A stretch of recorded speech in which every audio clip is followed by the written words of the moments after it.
नमस्कार। तनु की जुबानी चैनल में आपका स्वागत है। हमारी आज की कहानी है नौकरानी। काव्या एक एजुकेटेड लड़की है। बड़ी एमएनसी कंपनी में नौकरी करती है। जॉब के दौरान ही उसे अमित से प्यार हो जाता है। अमित उसी के ऑफिस में काम करता है।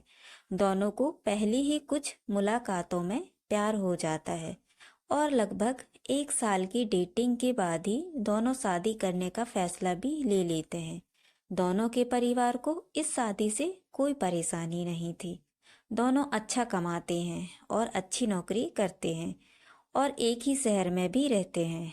काव्या और अमित की शादी हो जाती है। दोनों बड़े शहर के अच्छे फ्लैट में अपनी जिंदगी की शुरुआत करते हैं। घर के काम करने के लिए उन्होंने एक नौकरानी रखी। हेमलता करीब 38 साल की थी। काव्या ने उसे काम पर रखते हुए अच्छी तरह से सारे रूल्स बता दिए थे। साथ ही उसे यह भी कहा कि अगर वो यहाँ रहना भी चाहे तो रह सकती है। लेकिन हेमलता ने बोला कि नहीं, उसका घर पास ही है, वो वहीं जाएगी और सुबह जल्दी वापस आ जाएगी। हेमलता घर का सारा काम अच्छे से करती थी, अच्छी तरह से खाना बनाती थी और साफ सफाई भी करती थी। इसके काम में कोई भी कंप्लेंट नहीं थी। शादी के करीब 7 महीने बाद ही काव्या और अमित के बीच झगड़े होना शुरू हो गए। हर छोटी छोटी बात पर झगड़ा होने लगा। पहले तो झगड़ा छोटा हुआ करता था, जो थोड़ी सी बात से शुरू होकर खत्म हो जाया करता था। लेकिन फिर कभी कभी इन दोनों में कई दिनों तक बात नहीं होती थी। ऑफिस की बातें भी उनके झगड़े का एक प्रमुख कारण रहती थी। उन दोनों को लगने लगा कि उन्होंने एक दूसरे से शादी करके गलती कर दी है। ऑफिस की एक मीटिंग के दौरान दोनों ही बॉस के साथ थे। उसमें अमित ने काव्या की बात के बाद अपनी बात रखी, जो कि बॉस को ज्यादा पसंद आई। इस बात से काव्या को बहुत गुस्सा आया और वो बात हमेशा की तरह इस बार भी उनके घर तक पहुंची।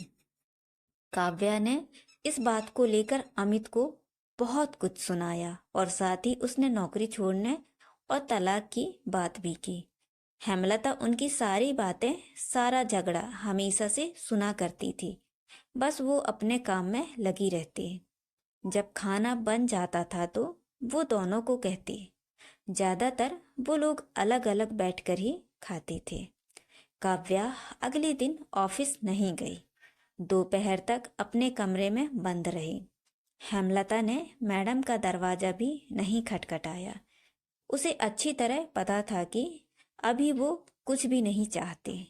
दोपहर के बाद काव्या अपने कमरे का दरवाजा खोलकर बाहर आई। हेमलता किचन साफ करके अपने घर जा रही थी। उसके हाथ में उसका एक छोटा सा झोला था। काव्या बाहर आते ही हेमलता को चाय के लिए कहती है। हेमलता चाय बनाने लग जाती है।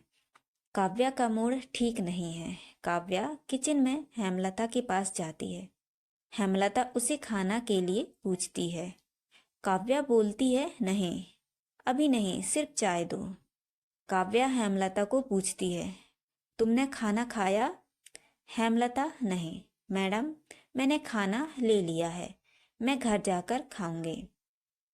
हेमलता थोड़ी देर रुककर फिर कहती है, मैडम, एक ही लोग का खाना ले जाती हूँ, सिर्फ मेरा, बांध कर, ज्यादा नहीं ले जाती, आप देख सकती हैं। इतना कहकर हेमलता अपना झोला खोलकर दिखाने लगती है। काव्या, अरे कोई जरूरत नहीं है, ठीक है। हेमलता फिर मैडम को चाय देती है। हेमलता को थोड़ा सा डरा हुआ और झिझका हुआ देखकर काव्या उससे और बातें करती है। काव्या, अच्छा हेमलता, तुम कहाँ रहती हो? मैडम, यहीं थोड़ी दूरी पर ही मेरा घर है। काव्या, तुम्हारे पति क्या करते हैं? हेमलता, वो कुछ नहीं करते मैडम, वो अभी कुछ भी नहीं कर सकते। हेमलता थोड़ा रुकती है और पलक झपकाकर कहती है, उनको लकवा आया है, उनका बायां शरीर काम नहीं करता, ठीक से बोल भी नहीं पाते। काव्या, अरे तुमने कभी बताया नहीं, फिर घर, दवाई यह सब तुम ही संभालती हो? हेमलता, हाँ मैडम, 2 बच्चों की पढ़ाई छोटे स्कूल में है, लेकिन मैं चाहती हूँ कि वो पढ़ाई करें। हमेशा से मेरी उनके खाने के बाद खाने की आदत है, इसीलिए पहले उनको खिलाऊंगी फिर मैं खाती हूँ। इसीलिए सुबह शाम का खाना ले जाती हूँ। काव्या हेमलता की बातें सुनकर हैरान रह जाती है। उसे पता नहीं था कि हेमलता इतनी साहसी है, और कभी भी उसने अपने चेहरे या काम से यह लगने नहीं दिया। हेमलता फिर कहती है, मैडम मैं आपसे कुछ कहना चाहती हूँ, आप बुरा ना मानो तो। काव्या ने तुरंत ही जवाब दिया, हाँ कहो ना प्लीज। मैडम, अभी हमारे पास जो होता है हमें उसकी कद्र नहीं होती है। समय कैसे बदल जाता है पता भी नहीं चलता है। अब मैं सिर्फ चाहती हूँ कि मेरे पति ठीक हो जाएं। अभी तक मेहनत से मुझे कुछ परेशानी नहीं है, लेकिन अभी मेरी सिर्फ एक ही इच्छा है कि बस वो ठीक हो जाएं, मुझसे फिर वैसे ही बात करें, वैसे ही अपने पैरों पर ठीक से चल सकें, बच्चों को गले लगा सकें, बाकी कुछ भी नहीं चाहिए। हेमलता अपनी बात ठीक से समझा नहीं पा रही थी, लेकिन काव्या समझ रही थी कि वो क्या कहना चाहती है। उसकी बातों को सुनकर काव्या को रोना आ गया। उसने हेमलता का हाथ पकड़ा और कहा कि कभी भी तुम्हें लगे कि कुछ जरूरत है तो बेझिझक मुझसे बोलना। हेमलता ने हाँ में सर हिलाया। कभी कभी जो बड़े बड़े लोग हमें नहीं सिखा सकते, वो जिंदगी सिखा देती है।